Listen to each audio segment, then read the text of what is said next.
너는 스스로 삼가 네 앞에서 멸망한 그들의 자취를 밟아 올무에 걸리지 말라.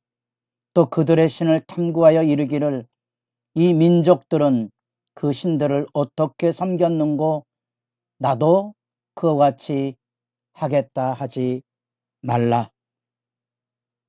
새벽을 깨우는 거룩한 기도자 여러분, 진리의 말씀을 사모하고 그 말씀 앞에 부름을 받아 허리를 동이고 서가는 대장부 신앙의 진실이 날마다 새롭기를 소망합니다.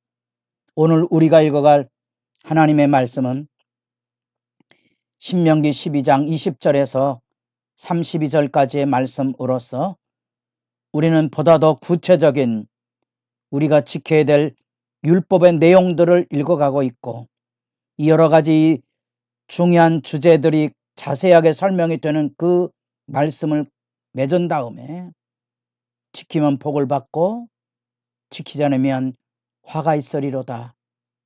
하나님과의 독점적인 사랑의 관계로서의 언약을 새기고 있습니다. 그런 점에서 율법을 지켜서 의롭게 된다는 그런 개념 안에 우리가 율법의 우위성을 말하는 게 아니고 율법을 지켜 행하는 하나님에 대한 사랑의 동기, 내면을 살펴야 된다는 사실입니다. 이 사랑의 동기가 빠진 채 이 율법을 지켜 행하는 것은 자기 종교일 수 있지요. 자기 종교, 여호와의 종교가 아닌 자기 열심, 성령이 도와주시는 하나님의 열심이 아닌, 하나님의 진리에 기초한 것이 아닌 자기 편한 대로 하나님의 말씀을 재단하고 그 독점적인 우위를 추구하는 종교적인 오만을 배나도 경계해야 됩니다. 그래서 이 구체적인 내용을 하는 이 특별히 첫 번째 주제가 예배입니다. 어디서 어떻게 예배해야 될 것인가에 대한 말씀을 지금 읽어가고 있는데 살피셔야 될 것입니다. 그래서 반드시 하나님께서 12장에 비교적 중요한 주제이지만 어떻게 이해하는가가 그렇게 쉽지 않은, 흔히 중앙성소로 알려진 선택된 장소에서만, 그것이 예루살렘에서만일까? 지방에 있는 공동체는 어떻게 드릴 것인가? 이런 것들을 돌아보게 하는 측면이 큽니다. 그래서 선택의 장소만큼 중요한 규례 중에 하나가 뭔고 하니 그 모든 우상을 척결하고 다 파멸하고 다 정결케 함으로 오염되지 않은 순수한 신앙을 가지고 이것이 중앙으로 갈 것인지 아닌지, 그래서 일반적으로 이후에 예루살렘이 중심이 되고 1년에 3차례 올라가는 그런 측면의 문화를 만들어 갔던 겁니다. 그것이 구체적인 지침으로 어떻게 실천되는 지금 그 출발점만을 지금 언급하고 있습니다. 그리고 만약에 중앙에 하나님 앞에 드리는 제의가 드려지게 된다면 각 지방 안에서는 어떻게 고기를 잡을 수 있는가? 그래서 제의, 제물로서 드리는 도살과 우리가 식용을 위해서 일반 도살이 이 구별되도록 가르친 거지. 이래서 하나님의 말씀이 지금 뭘 얘기하고 있는지, 하나님께 드리는 제사로서의 엄중한 규례와 법도를 지켜 행하는 순종의 훈련도 필요하지만, 그렇다면 일반적인 도살은 어떻게 허용이 될 것인가? 그것에 대하여 오늘 본문에서는 15절부터 이어지는 28절까지의 내용에는 그 부분을 중요하게 다루고 있습니다. 그 부분에 기쁘게 일반 도살을 허용해서 각 지역에서도 고기를 먹을 수 있도록 그렇게 허용해 주고 있습니다만, 한 가지 피의 중요성을 일깨워서 반드시 피는 먹지 말고 땅에 뿌려서 땅에 묻을 것을 지침으로 삼고 있습니다. 왜냐? 이제 이런 질문을 늘 하셔야 됩니다. 그 피가 가지고 있는 상징성, 중요한 의미를 가지고 있는 거지요. 또 그 사회성도 있습니다. 그 말은 뭔고 하니 우리가 피를 자주 본다는 것은 굉장히 우리 정서적인 두려움, 상처 이런 것들을 갖게 됩니다. 그런 것들에 대한 다양한 함의들이 있습니다. 그래서 할 수 있거든 되도록이면 피째 먹지 않도록 훈련하는 것이 도움이 됩니다. 그래서 일반 도사는 허용하지만 제의를 위해서 드려질 때 선택 장소로 갈 때는 이렇게 다양한 규례들을 지켜서 하나님께 드릴 것을 이야기해 주면서 그럼에도 불구하고 일반인들이 고기를 먹을 수 있도록 이 동물을 도축하는 일들에 대해서는 보다 마음의 원대로 자유롭게 허용하고 있는 모습을 여기서 설명해 주고 있습니다. 그러나 반드시 여호와께서 택하실 곳으로 가져야 될 분명한 것이 있습니다. 그래서 그 제사장 몫이라든지 이웃들하고 나눈 것들 여호와의 눈에 옳은 대로 분명히 행해야 되고 그 제의의 피는 반드시 거기 나타난 대로 어떤 상황은 피를 찍고 어떤 때는 피를 바르고 어떤 때는 피를 쏟고 이런 이야기들을 일깨워 주고 있는 겁니다.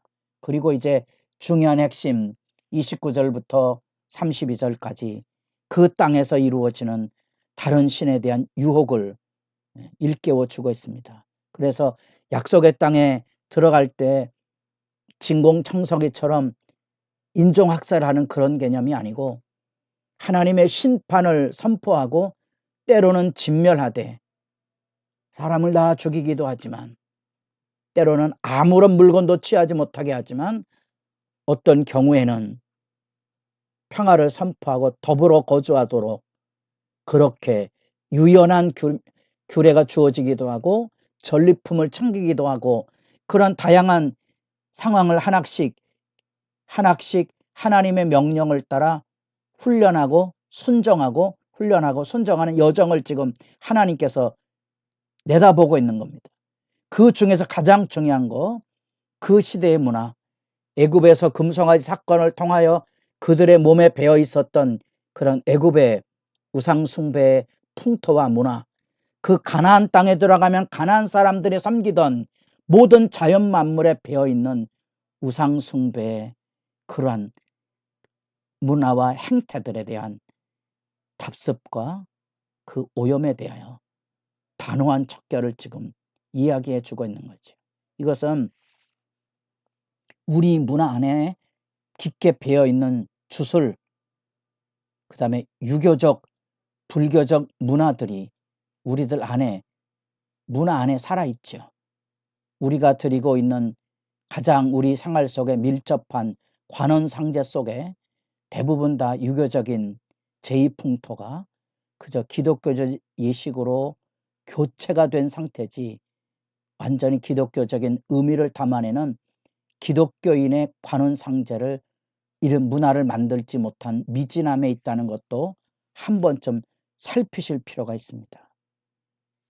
그래서 우리가 하나님의 말씀을 읽어가며 이렇게 마음에서 우러난 하나님을 사랑하는 방식으로 이 언약의 규례와 법도를 지키고 제1을 위해서 주어진 그것은 절대 주권의 훈련이고 그래서 무엇은 아니 되고 무엇은 된다는 이런 엉금 하나에서 10가지 우리가 레위기를 통하여 배웠던 훈련입니다.